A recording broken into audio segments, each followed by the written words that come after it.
Hello friends, welcome to Anjay cooking channel. So ఈరోజు మన recipe ఏంటంటే ఎంతో టేస్టీగా ఎంతో హెల్తీగా ఉండే కుల్ఫీ అండి.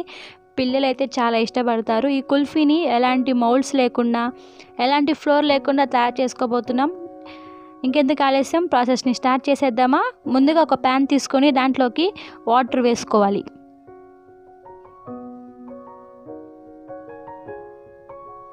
ఈ వాటర్ని మరగనివ్వాలి. ఇలా మరిగాక ఇప్పుడు ఒక బౌల్ తీసుకొని దాంట్లోకి 20 జీడిపప్పు, అలాగే 20 బాదం పప్పు వేసుకోవాలి. దీంట్లోకి ఆ మరుగుతున్న నీళ్ళని వేసుకోవాలి. ఒక 20 మినిట్స్ తర్వాత ఇలా నానిపోతాయండి. ఇలా పొట్టు తీసుకొని పక్కకు పెట్టుకోవాలి. ఇప్పుడు ఒక మిక్సీ జార్ తీసుకొని దాంట్లోకి ముందుగా తొక్కు తీసుకున్న వాటిని వేసి ఇలాచి వేసుకొని గ్రైండ్ చేసుకోవాలి.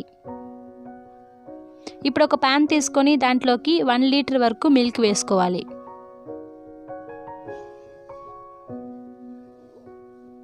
ఈ మిల్క్ హాఫ్ అయ్యేంత వరకు మనం బాయిల్ చేసుకోవాలి. అంచులకున్న మీగడ తీసుకుంటూ కలుపుకుంటూ మనం బాయిల్ చేసుకోవాలండి. సో మిల్క్ హాఫ్కి రెడ్యూస్ అయిపోయింది. ఇప్పుడు 4 టేబుల్ స్పూన్ షుగర్ వేసుకోవాలి.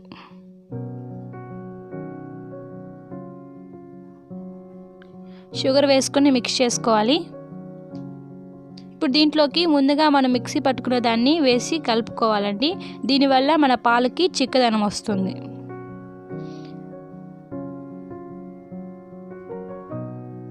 ఒక 2 మినిట్స్ బాయిల్ చేసుకున్న తర్వాత ఇలా థిక్ అయిపోతుందండి. అప్పుడు స్టవ్ ఆఫ్ చేసుకొని పక్కకు తీసుకోవాలి.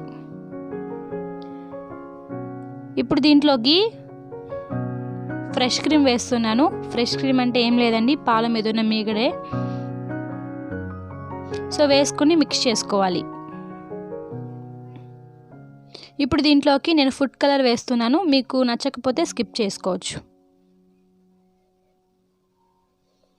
ఇలా మిక్స్ చేసుకున్న తర్వాత దీంట్లోకి నేను డ్రై ఫ్రూట్స్ వేస్తున్నాను. మీకు ఇష్టమైన డ్రై ఫ్రూట్స్ వేసుకోవచ్చు. ఇలా మిక్స్ చేసుకున్న తర్వాత నేనైతే ఎలాంటి కుల్ఫీ మౌల్డ్స్ వాడట్లేదు. ఇలా మన ఇంట్లో దొరికే గ్లాసెసే వాడుతున్నాను. అలానే పేపర్ కప్ కూడా వాడుతున్నాను. ఇప్పుడు దీంట్లోకి ఆల్మండ్స్ వేస్తున్నాను. ఆ మిక్చర్ని మనం కొంచెం కొంచెం వేసుకోవాలి. 3/4 వేసుకుంటే సరిపోతుంది. అలానే పేపర్ కప్లో కూడా వేస్తున్నాను. ఇప్పుడు ఇలా ఒక సిల్వర్ ఫాయిల్ తీసుకొని కవర్ చేసుకోవాలి. లైట్గా కత్తితో ఘాటు పెట్టుకొని స్టిక్ని పెట్టేసుకోవాలి. ఇలా అన్నిటిని పెట్టుకుందాం.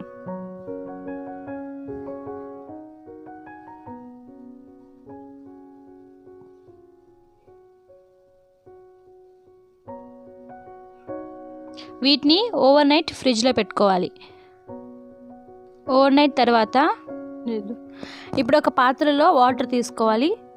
ఆ గ్లాస్ మీద ఉన్న సిల్వర్ ఫాయిల్ని తీసేయాలి. ఈ గ్లాస్ని ఆ వాటర్లో 2 సెకండ్స్ పెడితే ఈజీగా ఐస్ క్రీమ్ వచ్చేస్తుంది.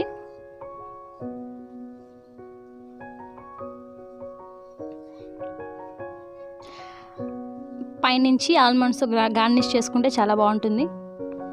అలానే ఇప్పుడు పేపర్ కప్లో కూడా డిమోల్డ్ చేసుకుందాం. లైట్గా కట్ చేసి ఇలా తీసేస్తే ఈజీగా డిమోల్డ్ అయిపోతుందండి ఐస్ క్రీమ్. పేపర్ కప్లో కూడా చాలా బాగా వచ్చింది ఐస్ క్రీమ్. అంతేనండి, ఇంట్లోనే ఎంత ఈజీగా ఈ కుల్ఫీని తయారు చేసుకోవచ్చు. మీకు నచ్చిందా? మీకు ఎలా వచ్చిందో కామెంట్ బాక్స్లో చెప్పండి మర్చిపోకండి. లైక్ చేయండి, షేర్ చేయండి. నా ఛానల్ని కానీ మీరు మొదటిసారి చూసినట్లయితే సబ్స్క్రైబ్ చేయండి మర్చిపోకండి. ఇన్స్టాగ్రామ్లో కూడా మన ఛానల్ని ఫాలో అవ్వండి. Thank you for watching.